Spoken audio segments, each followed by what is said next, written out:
Yeah. I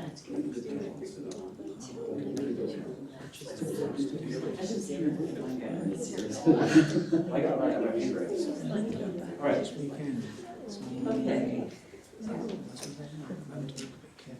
I think we will go ahead and get started now. Nice to see you all here. And I'm very pleased to welcome you to this book launch for this new book, Dr. Elliott Green's new book, Industrialization and Assimilation, Understanding Ethnic Change in the Modern World.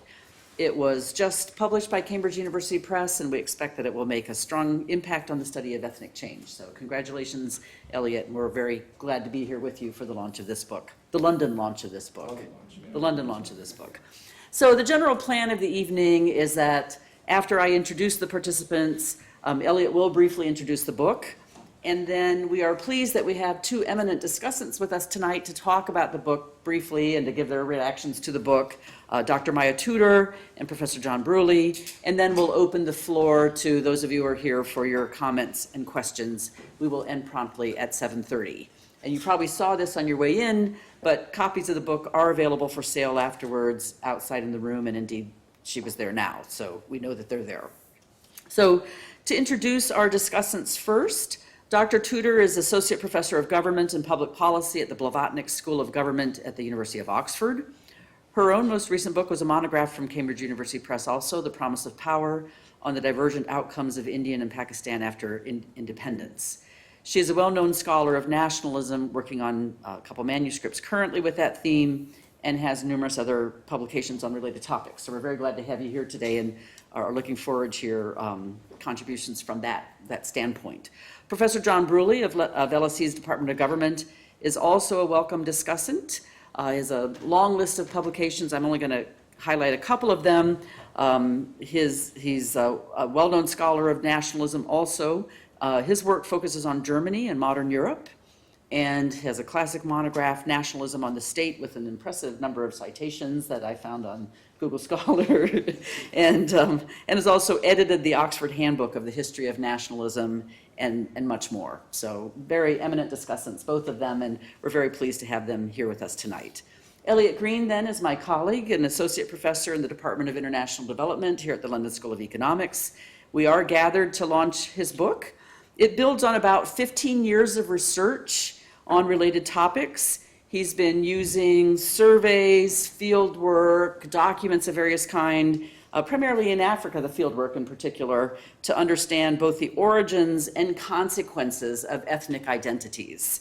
And the book shows how industrialization in particular changed ethnic identity in both the global north and the global south. We sometimes think of ethnic identity as somewhat fixed, but one of the regular insights of Elliott's work in the book and in others of his works is just this observation that actually ethnic identity is a changing topic, and that people can change their ethnic identity, and the book does a nice job of talking about some of the ways that happens as a result of industrialization and assimilation.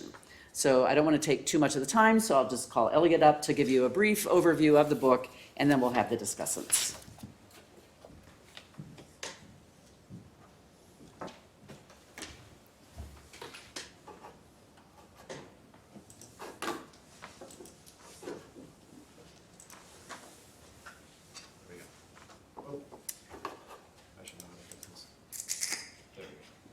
Thank you, Kathy, for the nice introduction. And thanks to John and Maya for agreeing to come and discuss the book with me. And I'm looking forward to hearing comments from all of you. So I'll make this relatively brief. This is just to provide you an overview of the book and what it's all about before John and Maya hopefully launch into some interesting critiques and thoughts on the book. So coming at it from a perspective from within development studies, and I know a lot of you are within that in development studies as well. There's a long literature that goes back, I think, a quarter of a century that looks at the effects of ethnicity on political and economic outcomes in terms, especially in Africa. The seminal paper there really is a well-known paper by Bill Easterly and Ross Levine, published in 1997 in a top economics journal called Africa's Growth Tragedy. I pick on that because it's a very highly cited paper and also very influential, basically saying, in a nutshell, I'm simplifying a lot, but in a nutshell, basically Africa's poor because it's too ethnically diverse, right? The idea that ethnicity influences certain outcomes, right? Whether it's civil wars or poverty or conflict or political party formation, et cetera, right? So that's a very broad phenomenon within economics and political science, but there's very little interest in sort of looking at the reverse causality issue there, right? How ethnicity influences outcomes, economic and political outcomes, but very little interest in sort of how those political and economic outcomes influence ethnic identification, right?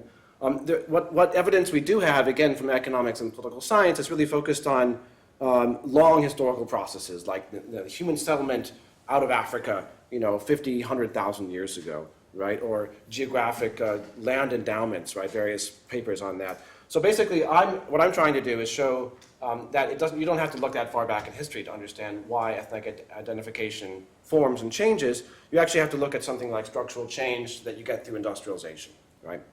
And so theoretically, this comes from, I think, two key authors that are a foundation for how we understand structural change and how that affects society. Back in the 19th century, that was Karl Marx. In the 20th century, that was Ernest Gellner, using different language, but actually talking a lot about the same thing, right? Marx talking about how class is formed, and Gellner talking about ethnicity and nationalism, but both focusing on industrialization or capitalism and how that leads people to, when they move out of rural areas, when they move out of agriculture into cities and move into industrial employment and formal sector employment, that people identify with broader groupings, whether, again, that's class or ethnicity. The same mechanism holds. And this is really a bottom-up process. Bottom-up meaning this is driven by people's incentives and what people choose to do, rather than a state sort of imposing identities on people. Now, that's one of the things I want to get out a lot in the book. This is basically a bottom-up, not a top-down process. The evidence I'm using two different kinds of evidence. I'm using quantitative and qualitative. The quantitative evidence is drawn from two different data sources. This is just showing you the two different data sources. On the left, we have data from Soviet ethnographic data looking at change in identification. ELF is an ethno-linguistic fractionalization. The idea is the higher the number, this is change, meaning that positive number means becoming more fractionalized, becoming more diverse, right? Negative number means becoming more homogenous. You notice, by the way, and I can talk more about this in the Q&A, the measure I'm using for industrialization in this part of the book is actually carbon emissions. Right? Carbon emissions is a very good source of data, a very good way to measure industrialization, better than GDP per capita. It's very similar to other forms of measures of industrialization in terms of the relationship between that and ethnic change. It just happens to be that because of our interest in climate change, it's actually a very good data on country year data going back to 1960 on carbon emissions per capita. Right? The same outcome you can find when looking at electricity or cement production or various other measures of industrialization. The point is I have the Soviet ethnographic data on the left, and this is data which I created from scratch based on all country censuses that have data on ethnic identification going back to 1960. Right? And it's basically the same relationship. Increases in industrialization means decreases in ethnic fractionalization. So that's the quantitative work in a nutshell. The rest of the book is all basic, a series of case studies. The first case study, kind of organized chronologically to some degree. The first case study is the case study of mid-20th century Turkey. And I picked mid-20th century Turkey for a reason. It's because you actually have very high quality census data that asks question about ethnic identification going between 1935 and 1965. Regular high quality data. After that date, the Turkish government decided not to ask that question anymore because of political implications. And here you see the relationship here between people increasingly identifying as Turkish and areas, these are provinces that are increasingly urban, another way to measure industrialization. So yes, quantitative data, but also qualitatively, Turkey is a very famous example, one of certainly at the time of the high point of modernization theory in the 50s and 60s, Turkey was considered a major example by people like Daniel Lerner and others of industrialization and modernization. And so it fits qualitatively and quantitatively. The next step, as Kathy mentioned, I look at Africa. I look at 3 countries in Africa, and that's Uganda, Botswana, and Somalia. And the reason I picked those 3 is because I wanted to pick 2 that are basically not industrializing. And here you can see these is carbon emissions per capita, looking at these 3 countries and comparing them to sub-Saharan Africa and the world. And you can see here very sharp rise in industrialization as measured by carbon emissions in Botswana, and very medium to small levels of industrialization going on in Somalia and Uganda. The same holds when you look at our urbanization levels in Botswana really taking off compared to Uganda and Somalia.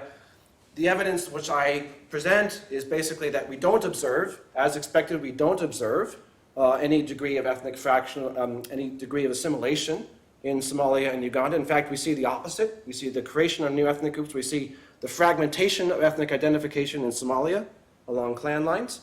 In Botswana, we see the opposite. We see actually people coming together, identifying with larger groups, and also a decrease in ethnic salience in Botswana over time.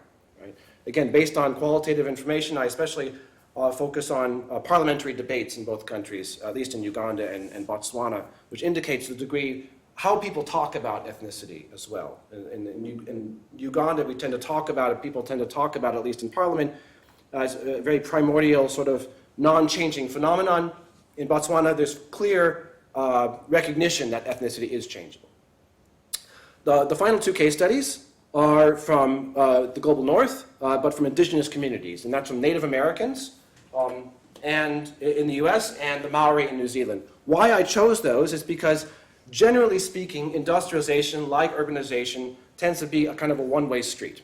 We tend to see countries become industrialized, and they remain industrialized. By industrialization, by the way, what I'm really referring to here is the degree to which people move out of agriculture. Right? Once we see labor forces moving out of agriculture, people leave rural areas to live in urban areas. We don't tend to see that process reversed. I'm not talking about like post-industrial societies, like when you travel to places like Detroit or Cleveland or Sheffield. I'm talking about actual deindustrialization. It's very rare. You do get examples in these two cases. So it allows me to actually observe to what degree that process of deindustrialization would actually lead to a change in ethnic identification. And exactly as I expect, you do observe that. Very briefly, what you have in both cases, you see urbanization in the 20th century, people moving out of the countryside into cities in the US and New Zealand from indigenous communities. But what happens in both cases in the late 20th century, we see governments creating policies which re-endow or reinvigorate the economic value of tribal land in both cases. In the US, it's done through tribal casinos, the Native American casinos, which are extremely valuable, but they have to be placed on tribal land. And in New Zealand, we see fishery rights, which are assigned to tribes, or iwi, the Māori tribes. And basically, exactly as I would expect with my theory, that leads to actually a re-tribalization in both cases. And that's something that people who study Native Americans, including Native American scholars themselves, as well as in New Zealand, have commented on, but not commented on in sort of this broad process that I'm talking about. Okay, to conclude, I basically said, I say in the conclusion there's a variety of things we can talk about, why this is an important study, one of which is that we should hopefully try to avoid talking about ethnicity as a fixed phenomenon that doesn't change. I think that's wrong. I think the evidence I presented suggests that it is wrong. I also suggest that we need to take an understanding of the motives and the means by which people change their ethnic identities. And hopefully in the debate, I think maybe with John and also with Maya, we can talk a little bit about ethnicity in this sense is not the only kind of identity we're talking about. I briefly touch upon issues around race and gender there as well, and sexuality.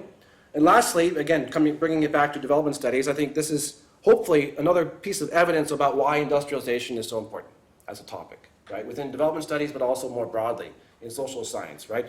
Not just economic growth, not just poverty reduction, but structural change that we observe as a really, really important thing that we need to see in the developing world. And to close with a quote from Ha-Joon Chang, the Korean economist, to not talk about industrialization and development is kind of like saying it's development without development, right? That's how important industrialization is. So I will stop there, and I've forgotten who's first. You can decide between the two of you. Closest. Yes, John's closest. All right, you can jump in first then. Okay, thank you, John. Okay, well, it's impossible to do this in 10 minutes, but I'll try. Well, first of all, congratulations. It's an extremely impressive book. The amount of work that's gone and the skill in assembling these data sets, some of which Elliott showed, sets out a case that certainly persuades me that industrialisation promotes ethnic assimilation. Also, it persuades me, and more reluctantly, that certain other things I rather cherished as promoting assimilation don't work independently. State policies of integration, and particularly the cultivation of literacy, which I've always considered to be important, but Elliott really quite convincingly shows that's not the case. But I'm not going to say any more about the statistical side. It's difficult to discuss, and a lot of it is beyond me in any case. What I want to do is focus on two things. One, Elliott, it seems to me, is talking about one kind of assimilation within a state's population, and there were conceptually two other types that he talks about, which I want to say something about. And secondly, I want to say something about some of the processes that lay behind the process of assimilation. The focus in Elliott's work, and he didn't spell it out in the introduction, is what he calls vertical assimilation. If you think of these kind of ethnic identities as a set of Russian dolls, then in a way ethnic change comes as people can move up or down that particular ladder. The larger group they assimilate into may be the dominant one in the state, Turks in Turkey, Botswana in Botswana, or they may be just a bigger minority, Native Americans in the USA as opposed to Navajo, for example. And they're examples then of what Elliott calls vertical assimilation. But Elliott also talks about another kind of ethnic relationship, what he calls horizontal. Imagine two sets of Russian dolls. It's much more difficult for assimilation to take place across the two sets of Russian dolls than within the two sets of Russian dolls. And Elliott argues that is the case. It's rarer and it's more difficult. Partly because the differences, the visible differences, I suppose, are much obviously greater. But secondly, because the group that people are trying to assimilate into resists such assimilation. It can actually cause tension. And the third kind of assimilation is what I call civic assimilation, because above, in a lot of these states, above the different ethnicities, there is citizenship. In a lot of countries, when we say nationality, we don't actually mean ethnicity, we mean state citizenship. And we can see the distinction, for example, between the use of the word British as opposed to the use of the word English, the use of the word French Canadian or English Canadian or Native American Canadian as opposed to Canadian.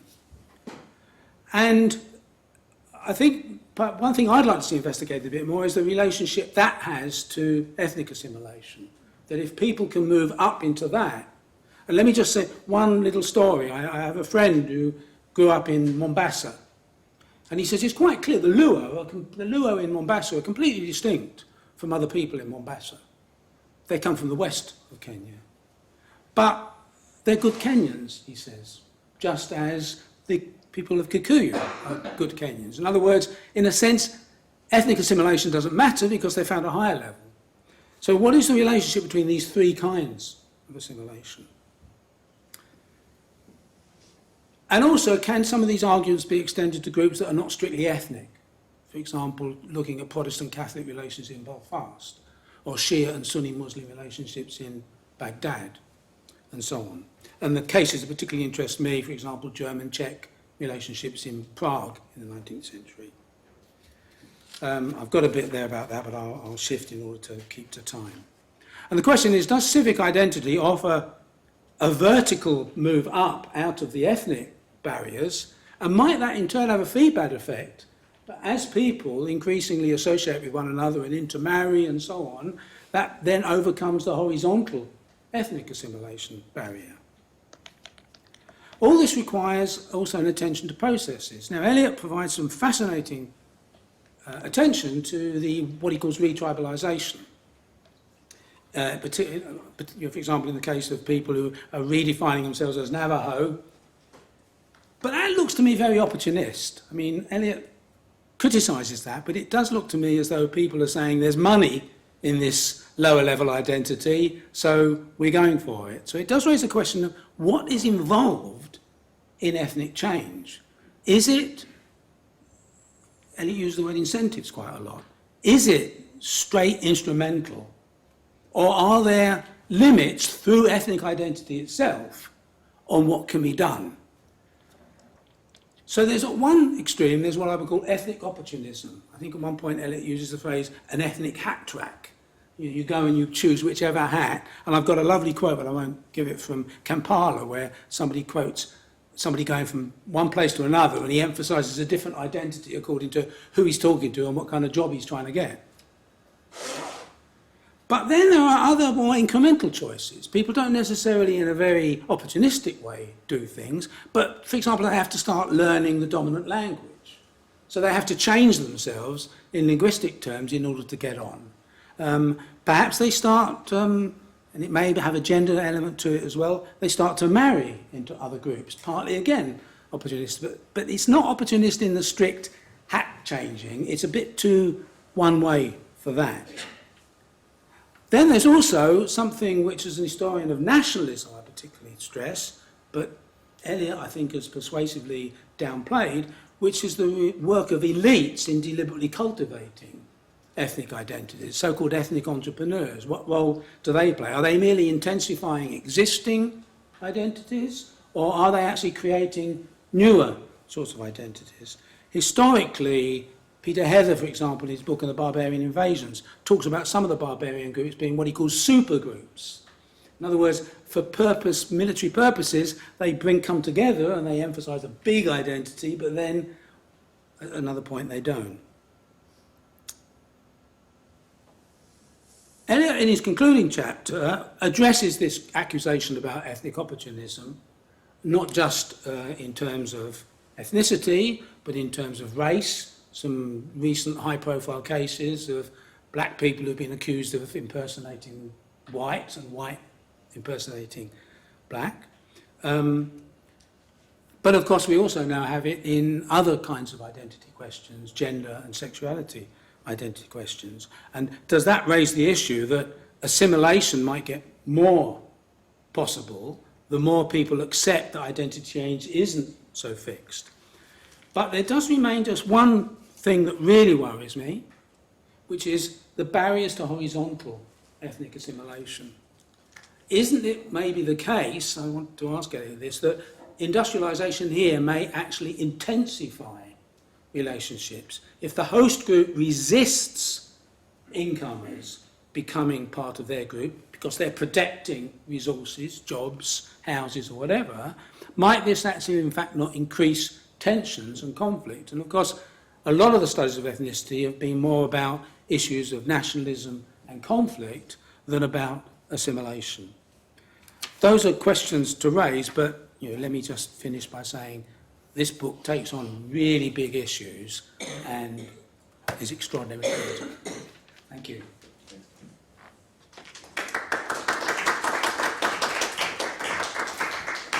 Well, it's a hard act to follow, but you'll also hear, I think, echoes of much of what John has already said. So I'll try to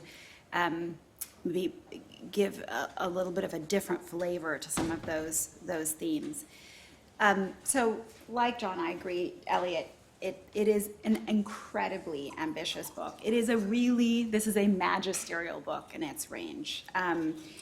This is a book that argues, yes, that urbanization leads to the adoption, individuals to adopt these larger ethnic identities. But if you just look at the introduction, and you can have a gander through when you leave, there are discussions of ancient Greece, of Europe, South Africa, Turkey, Uganda, Somalia, Botswana, the US, and New Zealand.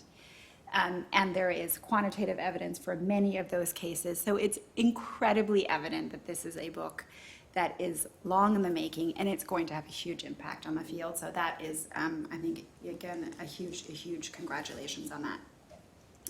So I have 4 comments that I want to make, and that are really things that I didn't understand fully, and that I'd love you to push on a little bit in your comments, and also to just think about explaining for us as people who want to understand really what you mean. And the first is, I want to push you to precise what you mean by the role of the state in constructing and ethnicity. So your argument is that the state is not driving ethnic change independently of industrialization. And I think you really do a very good job of showing that that's the case. You choose cases where those are moving across purposes, both across cases and within time. Yet, it left me still wondering about a couple of things. So first of all, what about the antecedent role of the state in actually promoting industrialization, right? So you say it's industrialization, but you come back right around at the end and say, well, when we talk about the policy implications of the book, it's actually about the state. One of the things you say is that the state should be focusing on industrialization. So it says the state is problematic when it pushes directly assimilation policies. But of course, states are the primary agents, as work by the World Bank and the East Asian Miracle and so forth has shown, in actually pushing industrialization. So is that really right, that the role of the state is not as important as you suggest it is? Moreover, I was really interested in the Turkey example, and you presented some of that data here. Turkey is the case where you have this really nice subnational variation that you use to show that industrialization really matters. But then you also say that there's qualitative evidence, right, and this is on page 85, that the Turkish government incentivized assimilation by requiring those who entered the urban economy to identify as Turkish. So that's not even about the state pursuing industrialization. It's about an interaction effect between industrialization and the assimilation policies that are actually pushing together in that case. Now, I know you show that in other cases, there are lots of stories of failed assimilation policies by states, or that actually have the effect of reverberating the opposite direction. But because I see that in the Turkish case and to some degree also in the Botswana case, I wondered whether there isn't something that's actually a little more nuanced than what you are saying is the case. And I particularly think about, of course, South Asia, the area that I work on, right? There, the state we are seeing urbanization, but the state is a driver of course, ethnic assimilation through the Constitution and the policies of caste, the recognition and reservation that are very much part of the state there. And so what would you expect to see in South Asia? And is that playing out? So it was just something that I thought about, and I thought, I don't know that this is actually playing out in the South Asian context, and I wondered if you thought about it. So, okay, so that's my first comment, is about precising the role of the state. The second is really understanding what the mechanism of causation is here. So you said it's urbanization, which is how you operationalize industrialization, driving individuals to, as John said, choose a higher level ethnic hat in the Russian doll analogy, right? So to choose from the inner core to a bigger Russian doll. And you say at different points, you talk about industrialization as proxied by urbanization. It raises the relative value of labor versus land, that provides those incentives for people to identify with these larger identities.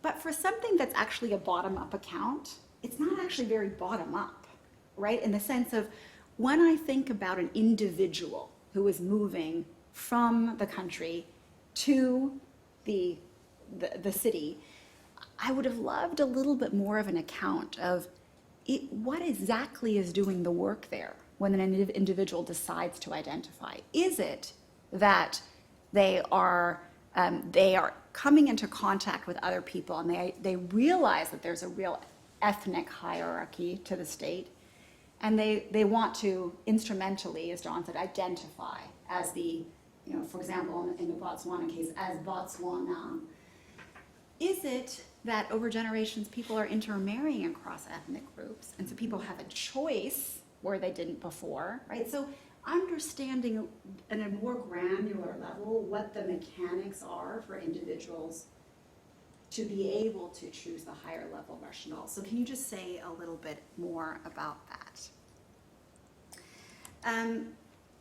The third question and comment I have is about the relationship of ethnic identity to the nation. So a lot of the cases that you've talked about, and Turkey and Botswana stand out as these cases which really show it, right? You show the absence, but the positive cases, they really rest on those two cases. Those are both cases where there is an ethnic core. There is a majority, right, Turks in Turkey, and the Botswana ethnic group in Botswana. But what about cases, so it's surprising to me that there's not more work about the relationship of the ethnic majority to the nation, as it were, right? And again, this echoes what John has already said to some degree. So what happens in cases in countries where there is no ethnic core in relationship to the nation? So that's Indonesia, that's India, and in your part of the world, I would think that would also be Tanzania to some degree. So how do these arguments travel to cases where it's not quite the same thing? So in those countries, to be Turkish, you must be a Turk. To be Botswana, a full citizen of Botswana, you must be a member of the ethnic Botswana group. But that's not the same in India, and that's not the same in Indonesia. So how do you think about the relationship and the move up in those contexts? And then my final comment is really about policy implications. And here, again, I want to push you to where you end. You say, at the end, I see that there are really two policy implications you're pushing us towards. So one is one I've already mentioned, which is that the state, rather than undertaking these really difficult policies, which often backfire, like literacy and like these assimilation policies that are, failed in the case of Somalia, the state should really focus on industrialization. And assimilation will just naturally come. But isn't that dependent a little bit on the very construction of the nation? So that's really where the relationship with the previous comment comes about. Or is it the case that the state should focus on identity politics to some degree, as in fact it does in Turkey, right? There's an interaction between policies of assimilation, which are there in Turkey, and industrialization. So should they not be doing both, in other words? And is that even feasible in our modern world to forego policies around ethnic assimilation or their absence? So, but again, congratulations, it's really a fantastic book.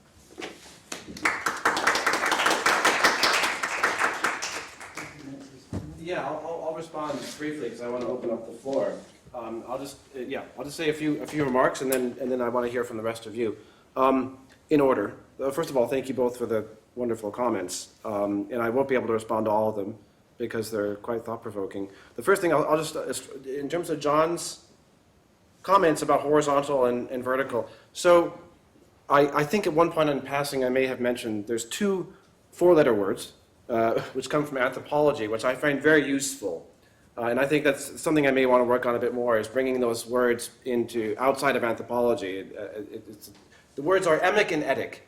Emic meaning sort of self-defined, and etic sort of other-defined. From a perspective, emic meaning from your own perspective, and etic from someone else's perspective. And the idea that, you have identity change, people might change their identities, again, not just ethnicity. It could apply, the case which I referred to explicitly, I think, in the conclusion is the one that John mentioned, not by name, which is the Rachel Dolezal example, which many of you know, of a white American who identified as African American and was quote-unquote outed as someone who was actually not really quote-unquote African American, and caused a lot of press and debate and topic and discussion in the US.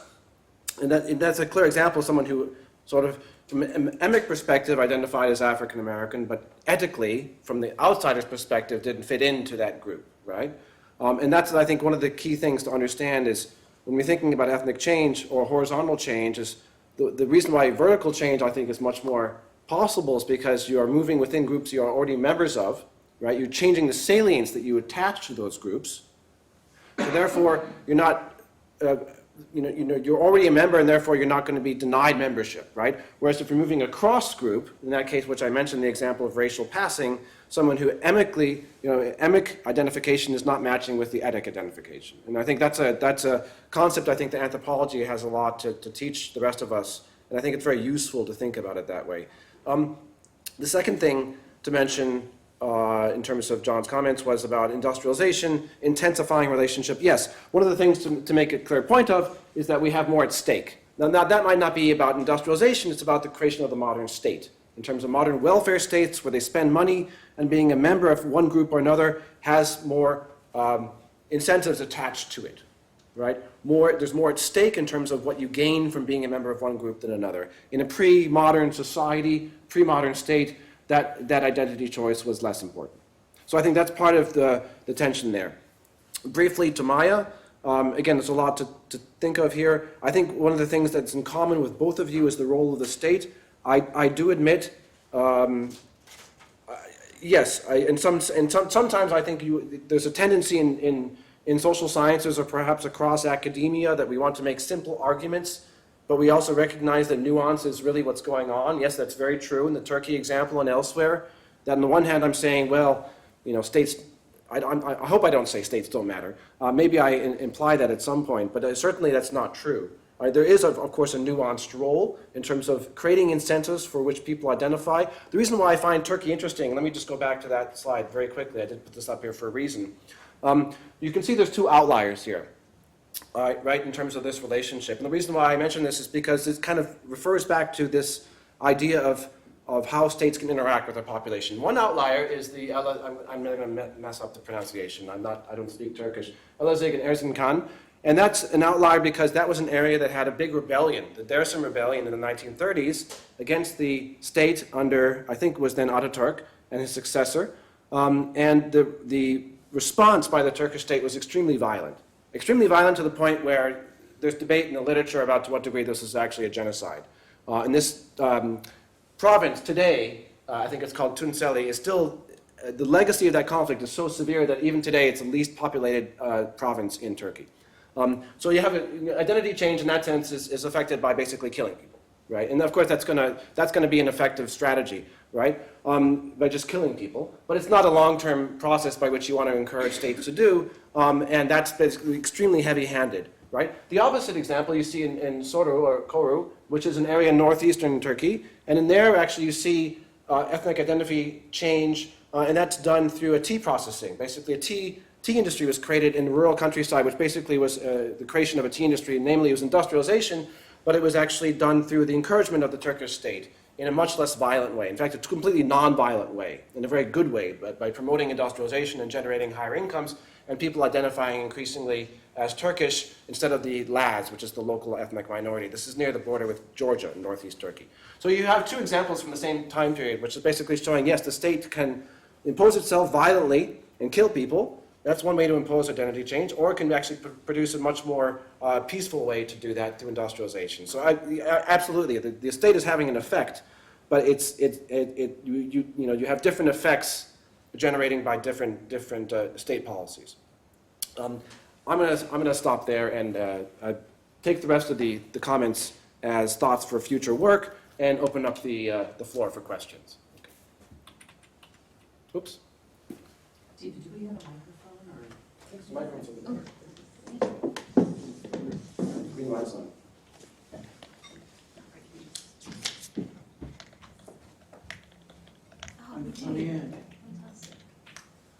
Okay. If you have a question or a comment, the floor is now open for that, and if you could raise your hand, Deepa will bring you the microphone. Thank you, Deepa. Take it to Kate. A second on there. Thanks very much. That was a very wide-ranging presentation and commentary, so it's hard just to pull out something that covers everything, but there are a couple of things that struck me, so I'll just pull out those two. The first one is I'm wondering how effectively, particularly in the African context, urbanization and industrialization. As somebody who studies the informal economy, which the so-called informal sector is about how people pool in cities when industrialization is not proceeding at the pace of urbanization. And that certainly is a very widespread phenomenon in a lot of cities in developing countries, but in many parts of Africa. Also, the whole process of non-farm activities and a lot of the work on de-agrarianization, which talks about how people are moving out of agriculture, but there's no industry to absorb them. So they're just moving into these various informal, low-level service activities, etc. So again, a widespread phenomenon, particularly across much of sub-Saharan Africa, but pops up in some other countries as well. So I'm wondering if you could comment a bit about how this fits with situations in which urbanization is not a very good reflection of processes of industrialization, as has been the case in the kind of structural adjustments on down, where there's a lot of talk, in fact, of deindustrialization rather than industrialization. And the second one is to pick up on one of Maya's points, the idea that one of the policy implications is the state should focus on industrialization and urbanization, on industrialization, assimilation will follow. And I'm wondering how the case of Canada fits into that. We are not highly industrialized, but kind of reasonably. We made it into the G7 anyway. But we celebrate diversity. We have a national identity, but we always hyphenate. People feel sad or left out if they can't say I'm something Canadian. They just say, actually, I'm kind of a mongrel. So many people feel that you are even more Canadian if you can say you're a something Canadian, an Irish Canadian, Italian Canadian, whatever. So how much is that a reflection of anything to do with industrialization, and how much is it the way that, I don't know, state incentives or cultural propensities or immigrant societies decide about their positioning on assimilation? Should I answer? I think I did. Yeah, we have time. Let me answer that, and we'll come back to the other question in a minute. Thank you, Kate. Yes, two questions. So first of all, about looking at informal economies. It's interesting to reflect on, one of the things I try to get at in the book is think about industrialization in a historical sense, thinking through the idea of creation of formal jobs, right? Formal job creation. I admit that I wasn't thinking of it in a broad sense about informal industrialization. Again, you think about the measures I'm using, obviously it would apply to both in terms of the quantitative work, right? The idea of things like carbon emissions, electricity consumption, cement production, right? Urbanization, those are associated with both sort of formal and informal industrialization. The idea that you're basically, again, the definition that I'm using of industrialization, the way I'm kind of operationalizing it, is very much based on, to some degree, what industrial economies are not, which is that they're not agricultural, they're not agrarian, right? They're basically the idea of you're taking people out of agriculture, you're taking people out of sort of this pre-industrial society in which people's ethnic identities are largely tied up with the kind of mode of production that they're engaged in. And again, I think about, I didn't have a chance to talk about that in the introduction to the book launch here, but the idea that we have that older literature about how ethnic identification takes place in pre-modern societies is that they tend to be attached to certain kind of livelihoods, right? That certain ethnic groups do certain things, basically, right?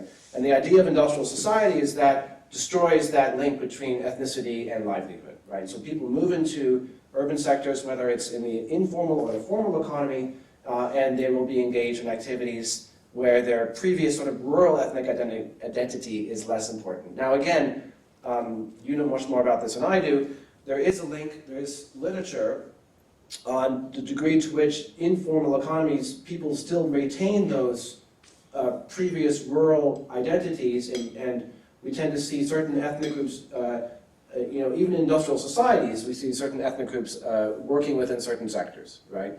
And there is evidence for that. So that's certainly the case. But the idea that we're still, in the broad sense, we're still seeing that de-agrarianization, right, as what I mean in terms of industrialization. I think in that sense we'd still see, whether it's informal or formal industrialization, generating the same outcomes.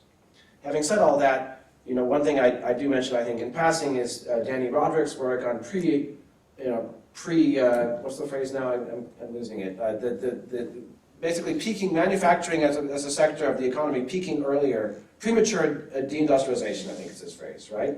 Previously, societies would reach a certain peak in terms of the share of the labor force involved in manufacturing, and before they declined into the service sector, but that peak is becoming smaller over time, right? And so that's a concern that he has and other people have in terms of how industrialization itself is changing over time. And admittedly, I don't get into that in the book. I just simply didn't have the space. It is something to think about in terms of looking towards the future. To what degree will industrialization still generate the same kind of outcomes in the future as it did in the past?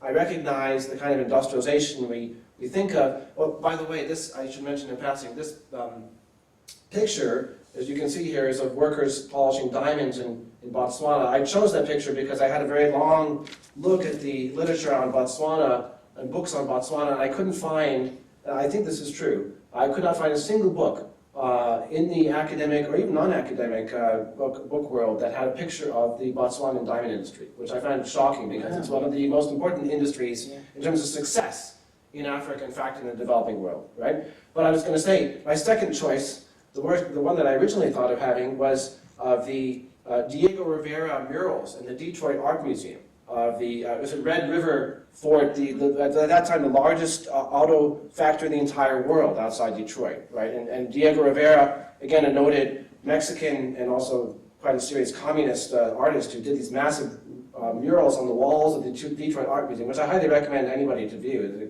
really remarkable pieces of work. But he showed, again, people working together, the same idea, basically people coming together and working from different sectors, black and white and Hispanic Americans working together in this, I think it was River Rouge auto factory outside Detroit. And again, that's the kind of industrialization with a capital I, like a massive auto factory, people are working together, and that's not the kind of stuff that you're talking about, which is informal. And of course, that kind of factory life that we thought of in Detroit in the 1920s, when Rivera was painting that, that's no longer the case, right? And that's absolutely true. So that's something that is important to reflect on. The second point you made about Canada and sort of creation of national identities, and this is again a way to think about my response to Maya made this point very cleverly. I thought it was very important to think about not just Canada, right, which is a settler society. I should say as well, one of the scope conditions I have in the book was that I said, there's so much to talk about in this topic. One thing I want to really focus on is when, societies, non-settler societies, focus on non-immigrant groups. The idea that we see people migrating internally, right, from countryside to city, not migrating from Europe to Canada or the US, New Zealand, Australia, right? There's a lot of literature, the vast libraries of literature in the US about assimilation of immigrants, and same thing for Canada as well. But your point still remains about how we construct national identities. And I think that's important when you think about countries. You're right, Botswana has a majority group. The old, I think Weber talked about this idea of the Staatsvolk. We have a large ethnic group, which is the majority of the population, right? That is true, that's unusual by African standards. We do have cases where there's a huge number of different ethnic groups where national identification still is possible. You mentioned Tanzania, and the reason I didn't push on that in the book is because we see the creation of national identities in places like Tanzania or Canada, and of course we see evidence from the Afrobarometer and elsewhere that people strongly identify as Tanzanian, they might strongly identify as Canadian, but generally speaking those identities are not pushed to test those identities. At least in Tanzania they're not pushed, right? We have brief 3-month war between Tanzania and Uganda in 1979. Otherwise, you have no history of interstate war with Tanzania. You have no way of really testing to what degree that identity really is a salient and important one, other than the fact that people say it's important on surveys. So I think it's ongoing debate to what degree those national identities they may exist on paper, they may exist in surveys, but they're not really as strong as I think they are. And that's one of the things I wanted to sort of push on in terms of how we measure that quantitatively, but also qualitatively. I think that kind of answers the question, but we can continue chatting about that. There's other hands. Yeah. Yes, and I also endorse the Detroit murals, if you Yes. ever there. Yes. So please go It's a great, ahead. and otherwise, it's also a great museum for all sorts of reasons, but especially the Detroit murals. Please go ahead. Hi.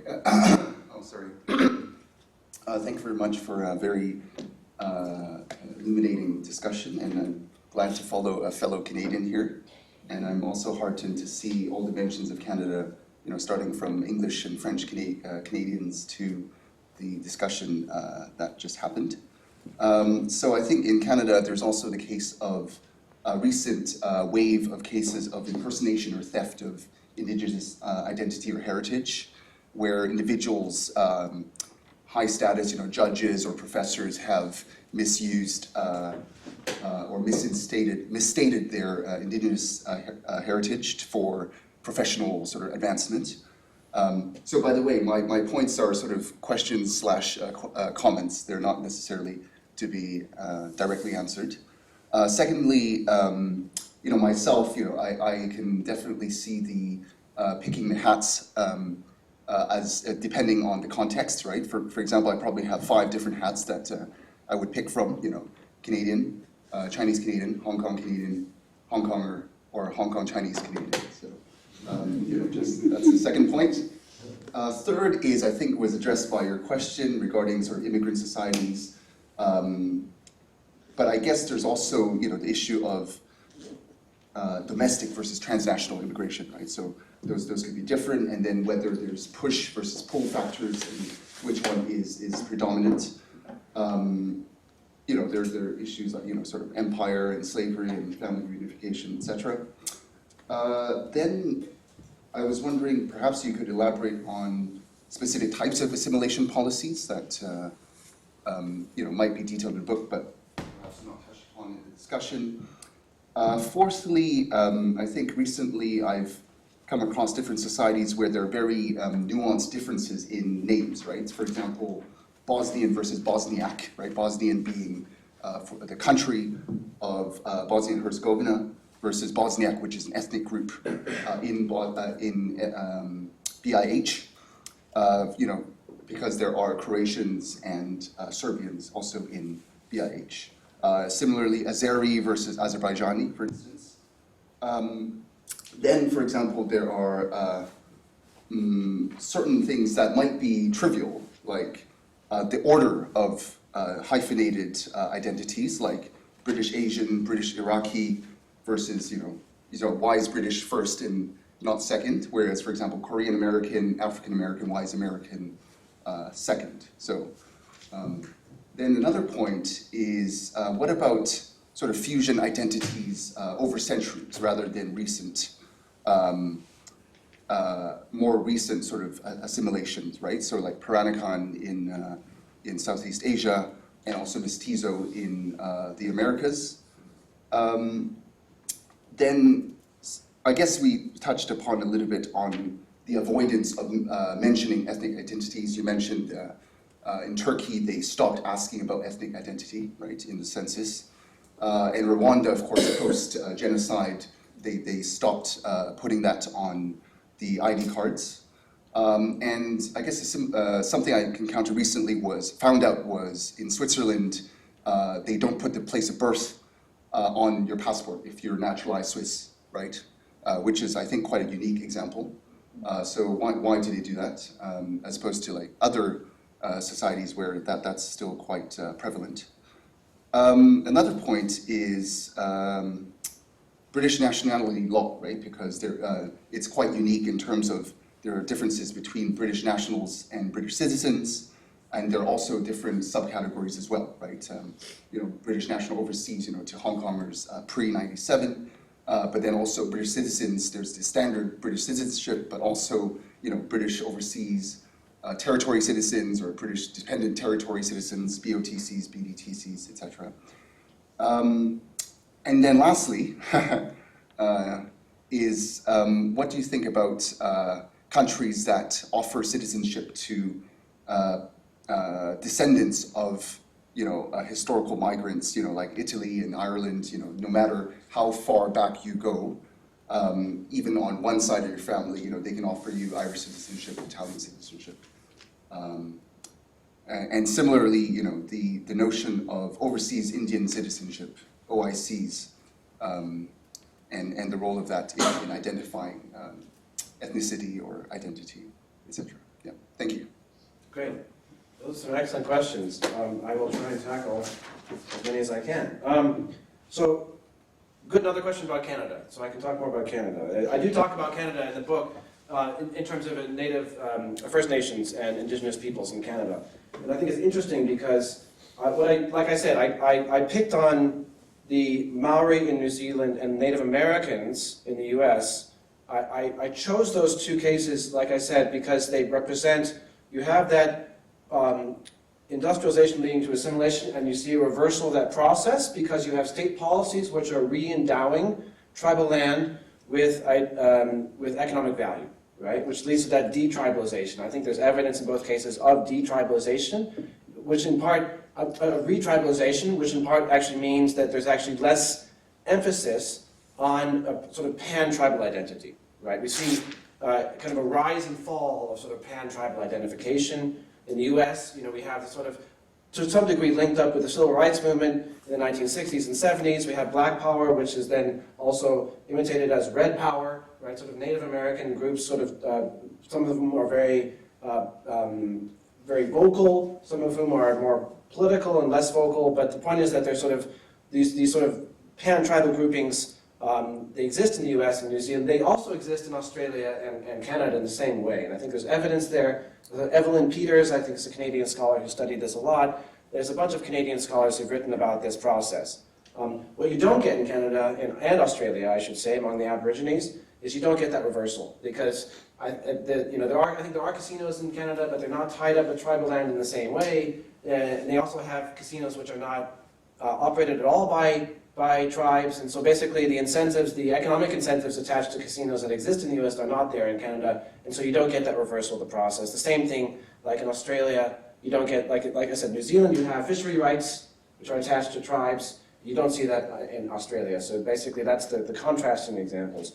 You mentioned Canadian Indigenous identity. One of the things, yes, when we see, one of the things I try to detail in both cases is that when you attach economic incentives to identities, people, of course, will take up those identities, right? So one of the big debates in the US is when you create these incredibly valuable casino rights that can be given to tribes, you see a huge increase in intertribal conflict. You see people creating new tribes to establish casinos, right? You actually see evidence that casino operators, like Haras or other ones, are actually sponsoring the applications to the Bureau of Indian Affairs to create new tribes and try to identify new tribal territories, right? So you incentivize these things, and of course that will lead to people identifying with groups that they historically would not have done so. And that's, again, part of that broader debate, like I said, in the US, which became very infamous with Rachel Dolezal, among others.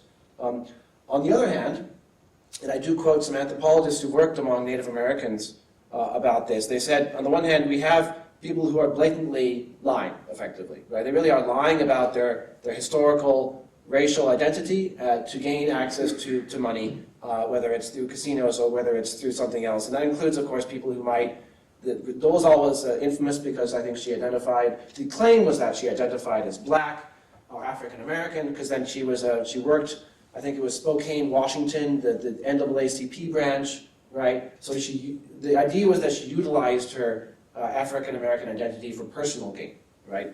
But then, like I said, you have other anthropologists who looked into this for Native Americans, and I think the same applies in Canada, that a lot of these people historically would have been dispossessed of their land. They would have lost records. They would have had clear evidence of Native American ancestry destroyed, and they would have no way of proving that. And the whole point is that they actually were of Native American descent, but actually struggling to actually identify as such, right? Legally speaking, right? So you have people who are in that opposite camp who have to be thought of as well, right? And so we have the idea that these people who are dispossessed and often living in very poor circumstances are lacking access to those identity papers, basically. And so that leads to a whole thorny bunch of issues, which is absolutely true. And I think the whole politics around indigenous identification in those forced settler societies is absolutely fascinating, and I think it's an ongoing issue. And I actually, as a political scientist, I spoke at our annual American Political Science Association about a decade ago, back when this book was beginning, and it was a panel on indigenous politics. And one of the interesting things was discussing with other scholars of indigenous politics in the US, because one of the things that's happened with this retribalization is that people have a name, and at the end of their name, afterwards, they have a tribal identification listed in parentheses,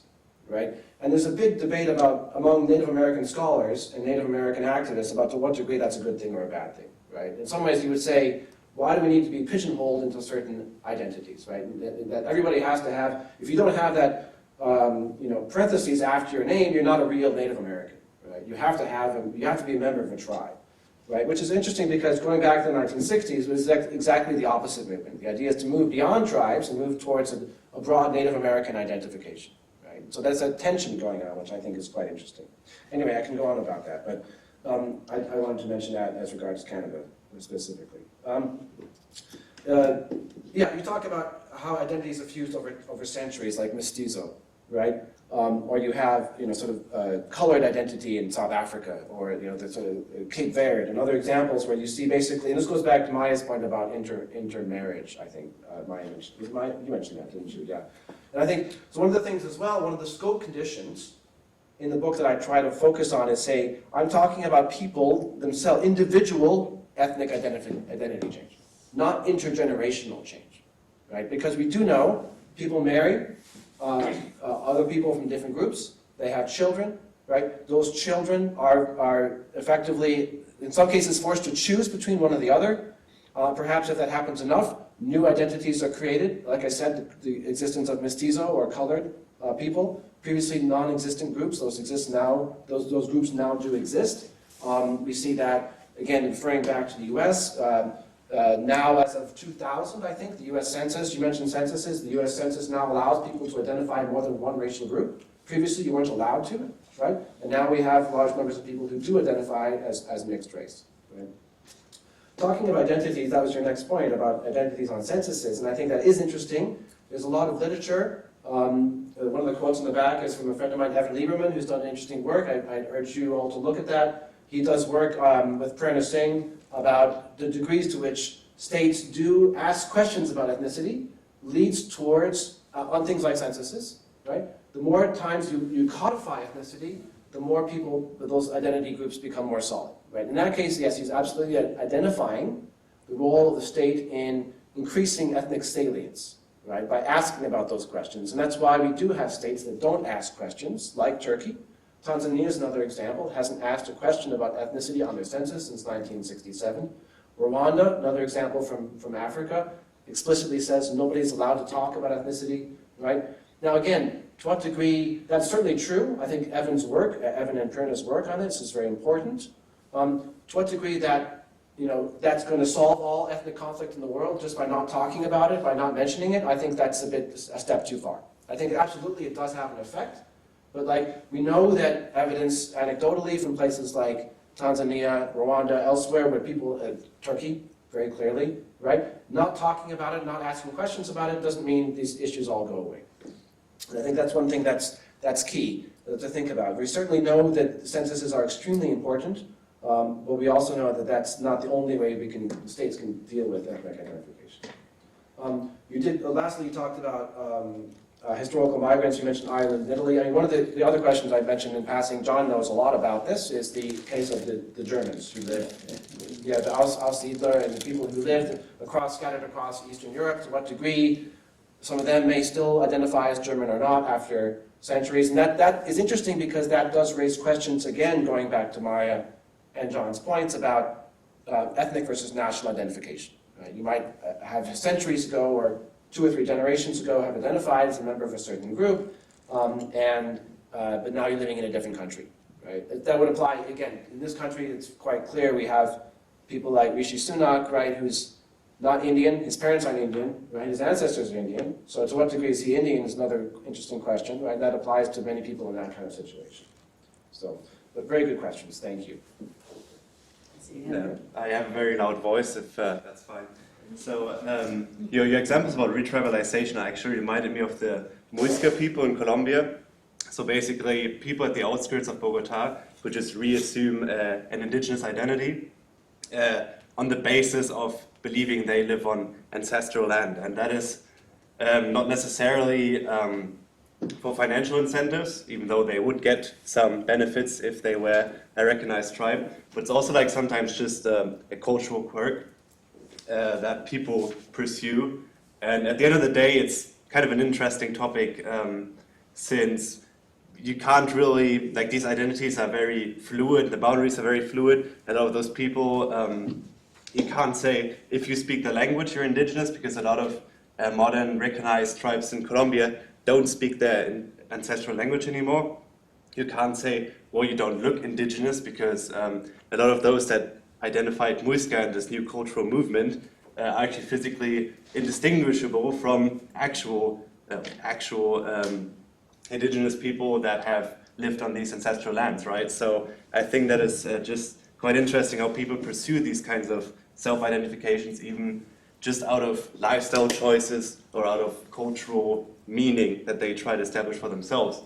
And there's another point, because I found it interesting how you said to the point that Maya raised initially about national identity and Staatsvolk, or like a majority ethnic identity that is present in a given state. So you just said, if I understood that right, that you perceive national identity not as relevant, not as relevant compared to the Staatsvolk notion, right?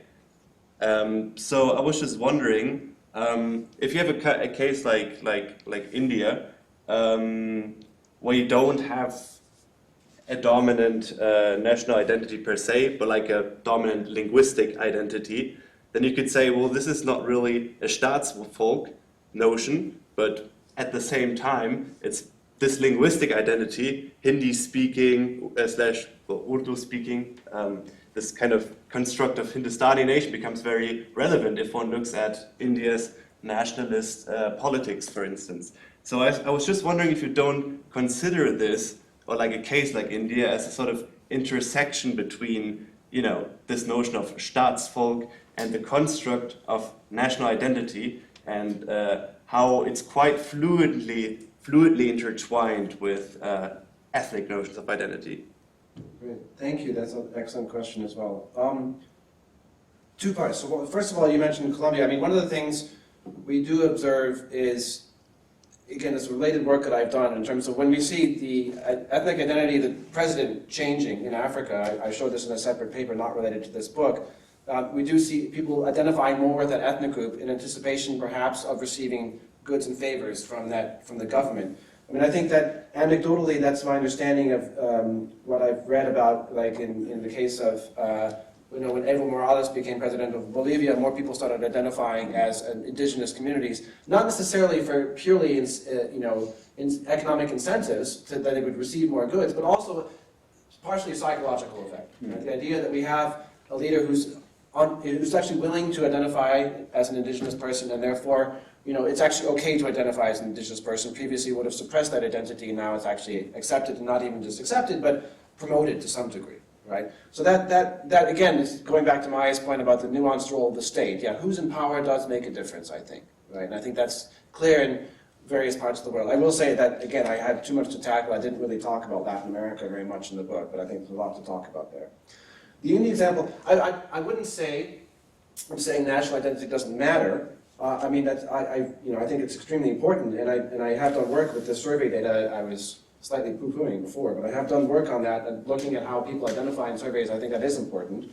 But what's going on in India today is quite interesting to think about this idea of the Staatsvolk, right? And again, Maya, I'm sure you have a lot of thoughts about this, but the idea that we have a current president, or current prime minister in India who, has this idea of effectively, having a Staatsvolk, a Hindi speaking or a Hindu religious majority Staatsvolk, meaning that the idea of India as a multi-ethnic or multi-religious society, multilinguistic society, is, that's effectively how the country was founded.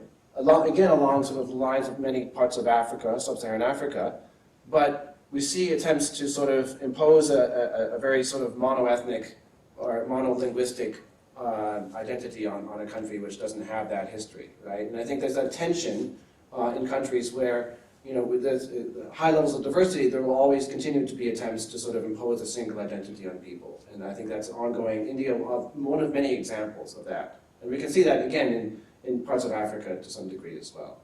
And I think it goes back to what John mentioned, this old study or old theory in the study of nationalism, the idea of civic versus ethnic identity. Right? The idea that we have civic nationalism, the idea you can identify with the institutions of the state, and that ethnic nationalism is about the descent of people, ethnic descent, and that's how people identify as a group, right? And that, in some ways, that was first, I think Hans Kohn was the first one to write about that, right? And the paradigm was based on Germany versus France. Like Germany has an ethnic sense of national identity, and France has a civic sense of national identity. But of course, again, as anybody who studies French politics knows, that's clearly a huge tension in France, and actually a tension in Germany as well, along those lines. So the idea that there's a clear-cut difference between the two, I think, is fallacious. So, I think we have time for... I was just looking at the time and thinking, if both sides are brief, we have time for one more question and one more answer. So I don't know if anyone has a last question. Oh, no, both There's yes. one, yeah. Maybe just out of curiosity, when you talked about the policy recommendation of states focusing... Yes, I'm saying out of curiosity, you talked about the policy recommendation of states focusing on industrialization and then assimilation will follow. But then for the case in Uganda, you said there was a non-changing phenomenon observed in the Uganda's parliament. And I was just curious to know if there has been an intentional necessity for ethnic assimilation driven by the state in that context. Whether there has been an attempt to promote assimilation in Uganda, is that the question? Yes. Yeah. Okay, very briefly, because that's probably the country I know best in Africa, having done my PhD on Uganda. The reason why I chose Uganda, the reason why it fits into this framework, into the argument, is because we see lack of industrialization, right? We still see a large. Uganda remains, I think, one of the most rural countries in the world. I think certainly in the top 10 proportion of the population who live in the countryside, something like 80% of the population. And we also still see large ethnic divisions over who owns land, who has access to land, and we even see that codified. So the Uganda Constitution is one of several constitutions around the world which actually lists in an appendix the indigenous communities of Uganda. And it was given in 1926 because that's the last time Uganda's borders were changed. And they even had a debate, I think about 15 years ago in Parliament. They wanted 56 communities were listed, and then people said, well, why isn't my community listed? And they had a debate and they added 9 new communities, so now it's 65. But there's still ongoing debates about to what degree they should keep adding communities to this list, right? And so Uganda is an example of a country where ethnicity is very salient, and hence why they keep adding new communities to this appendix of the Constitution.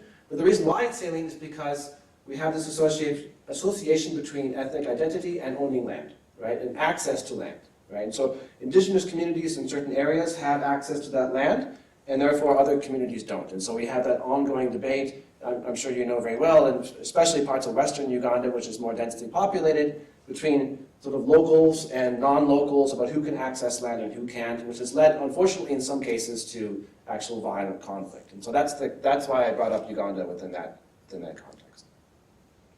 Okay, well, I think we had a really stimulating set of questions and showed the richness of the book and the many facets of it. And so I think that was a really excellent question and answer session. Thank you all for those questions. Thanks to Maya Tudor and John Breuilly again for their comments. And thank you to all of you for being here this evening. And have a good evening. And don't forget that the books are outside.